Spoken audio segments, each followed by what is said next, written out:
أعوذ بالله السميع العليم من الشيطان الرجيم. بسم الله الرحمن الرحيم. This is Between Heaven and Earth, a text regarding Chinese medicine, or many people would say performance medicine in the West. We would also sometimes name it homeopathic or a balanced approach to homeostasis and finding strength, health, healing, and relaxation in the modern world using techniques that still continue to work today. And the reason I say this again is in my studies of medicine in university and college and through teaching, they clearly stated that the first lesson as they walked through the door, some of the best doctors in medicine said acupuncture shouldn't work, but it does, and here's why. Because there is a type of stigma that exists around other approaches that are valid and extraordinarily powerful today, and they are being implemented and unifying as far as the Western sciences and Eastern sciences, because there's enough knowledge and communication to make that possible. And this book is a great reminder of the philosophies that medicine uses for Eastern medicine and Western medicine. And it is simply the idea of a doctor as a mechanic or a doctor as a gardener. That means allowing things to flourish and to grow and to show greater compassion and care and nurturing, or finding ways to wield the power of nature in order to end major health challenges that someone might face, or to advance creation forward at a faster rate. So both are necessary, life-saving, extraordinarily powerful tools to make us greater in health and stronger as people and healing at a faster, more loving, kind way. So this is just a very good beginner text to understand that medicine is great as a philosophy for being a gardener or being a mechanic. That means to fix something or to allow things to flourish. For over 23 centuries, acupuncture needles and ginseng have mended what is now 1/4 of the world's population. It is only in the last few decades that some Americans have even heard of them. In the past, there was something called the bamboo curtain, which was lifted. The New York Times wrote about it for some time. And this type of medicine, and I'll simply call it homeopathic Eastern medicine, as far as the nomenclature, has entered in the mainstream of American consciousness and been associated with performance medicine today. This individual and the author began to practice acupuncture in the late 70s, and since then they have treated hundreds and thousands of Americans. And at that time, there are different biochemists who also had gone through different types of difficulties, pain or abdomen, gallstones, bleeding, other types of things, that they felt skeptical that these types of approaches could provide relief or healing or strength in those areas. After 2 months of acupuncture, herbs, dietary modification, this person expelled stones that were troubling them. Sonograms confirmed that surgery was not necessary for this individual. The person had retired after 75 years, and they had severe arthritis. After 1 year of acupuncturist and intervention of Eastern homeopathic performance medicine, they had no other recurrences of arthritis going forward. They completely recovered and were able to use their joints and limbs fully without any type of recurrence 15 years later.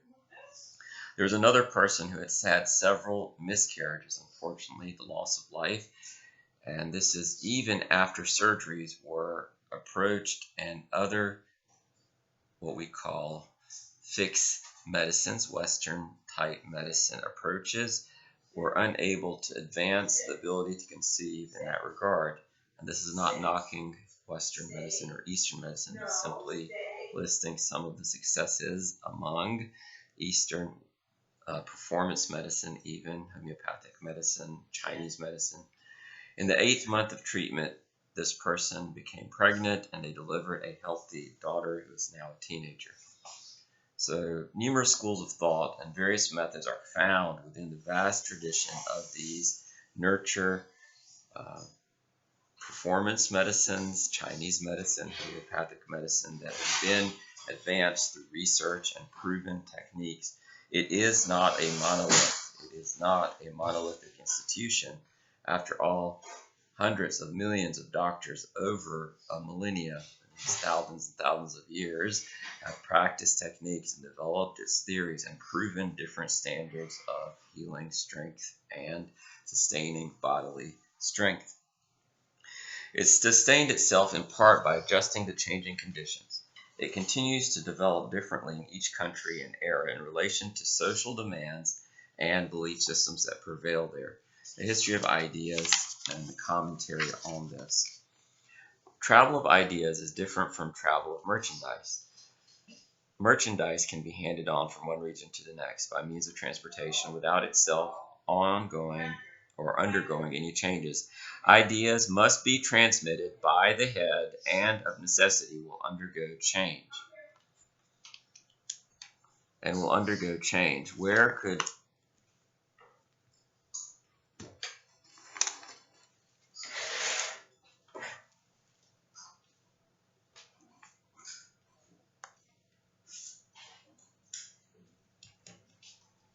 Bluetooth pairing. Bluetooth connected. As Chinese medicine takes root in our terrain, it evolves to adapt to our environment. Does a botanist hiking along the steep slopes move through the same forest as the native tribesmen who once dwelled among the evergreens?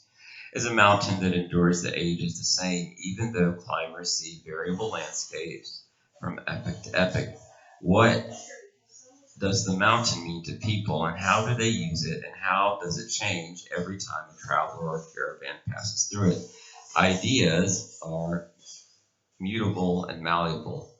Land masses are less so, and there are liable to be changes along that form of ancient systems. Chinese systems and other systems that are parallel to that who have studied these natural remedies, herbal or otherwise acupuncture remedies, even some of the high performance medicine types have studied this and added mythos, language, circumstances, preoccupations, or even the type of ailments that face a certain group or generation of people, and some that have been conquered through different types of public health approaches. This book represents a point of convergence where our worlds meet and where they agree that there is an approach to medicine that is more substantial and more strong in providing nurturing, healing power from the one who made it all possible, who is God Almighty. As we traveled through the curved footpaths around the mountain, medical thought began to introduce itself through the choices that we made about what to include and what to leave out, and what to express as our understanding or version of these ideas. Between Heaven and Earth is a product of continuous dialogue between authors, an unfinished conversation, coherent statements that we can express at this time. Is the definitive summary of Chinese medicine. It is not the last word, but it's a starting point for conversation, discourse that invites the next utterance. The we refers to our collaborative voice, whereas the I belongs to one of the authors who sometimes chooses to convey ideas through her personal narrative. Between Heaven and Earth is a cross-cultural transmission and explanation that is a transplanation and is transposing Chinese ideas or other, in this case, since I'm doing a commentary on this, performance medicine ideas that are introduced into modern medicine that is provided to everyone across the board, across the earth in this case.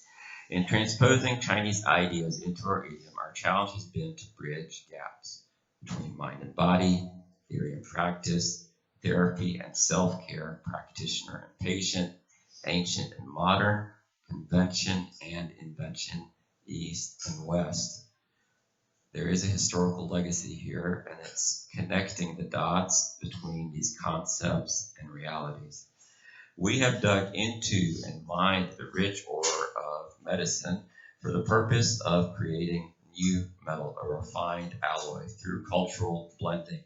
We are transmuting wisdom from early sources that are relevant for our application today and for seeking greater health and care and strength.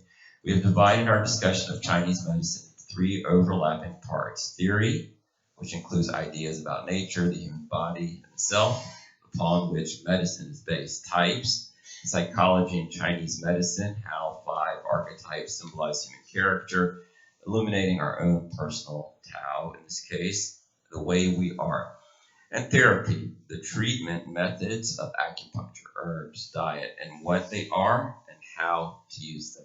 So this is therapy, nutritional therapy in this case, or physical therapy, or medicinal therapy through less potent or powerful chemical remedies. So this is saying the first section, theory, introduces you to the essential principles of traditional medicine and explains the beliefs upon which this type of medicine rests. We also examine how beliefs differ from assumptions that we take granted in different types of structural and physiological texts. The conceptual baggage that is carried from a certain place that has been researched and demonstrated and proven may create a certain type of logical or philosophical grammar that is unfamiliar. So when we speak about Chinese medicine or homeopathic medicine or performance medicine, you can begin to acquire the fluency to converse in this language. And you can see how it was applied and what it can do for us today. As we worked on the second section of this book, types, we played with Chinese theory, elaborating upon it to suit American conditions and needs. There it is from the author themselves. As they worked on the second section of this book, types, we played with our Chinese theory, elaborating upon it to suit American conditions and needs. So I'll stop there, and just to remind myself that bridging this gap is understanding one another. And for myself, I articulate it as the ta'arufu, the condition that we share in common is that understanding and loving and teaching one another is an extraordinarily powerful way to assimilate, transmit, and share our human nature and human conduct and nurturing, loving conduct with others. And I'll go ahead and I'll speak about the categories of discernment and how they invite each person to discover their own type. One is the pioneer, who determines how to make things happen. The second is the one who seeks excitement and a certain level of magic, which is excitement and wonder. The peacemaker, who is constantly arranging and harmonizing the environment and the world. The alchemist, who masters form and function. That means understanding at a level that others have not done so. And the philosopher is relentlessly in pursuit of the truth and willing to challenge it. That means someone who claims to be a master will find a philosopher to be someone who questions their mastery and wonders, is there something left unknown? Pioneer would be the one who allows things or creates a space and a time, the wealth and the resources to break into that new space of understanding. The wizard is the one who explores and really shares the excitement around these ideas. And the peacemaker is the one who makes sure that it doesn't get out of hand and is well grounded in reality. And this is just a simple explanation of how to process knowledge. And this is, again, trends and patterns in human interpreting realities and what we understand to be motivations, struggles, idiosyncrasies, emotions, physical or spiritual dynamics that define us and organize us. أقول قولي هذا وأستغفر لي ولكم ولسائر المسلمين فاستغفروا يا فوز المستغفرين.